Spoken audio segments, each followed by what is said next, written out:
Hello friends, তো এই দেখো আমি ডাক্তারখানায় চলে আসলাম। আমি এখানে বসে আছি, এখন ডাক্তারবাবু আসেনি, তো তার জন্য আমি একা একাই বসে আছি।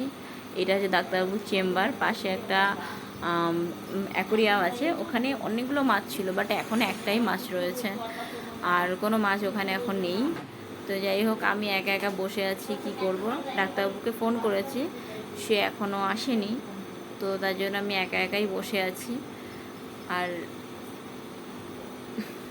দেখছিলাম চারিদিকটা পুরো পুরো ফাঁকা ছিল, কারণ আমি যখন গেছি তখন প্রায় 10টা বাজে। এই ডাক্তারবাবু চলে এসছেন, তো আমি ডাক্তার দেখিয়ে তারপরে আসলাম ফার্মেসিতে।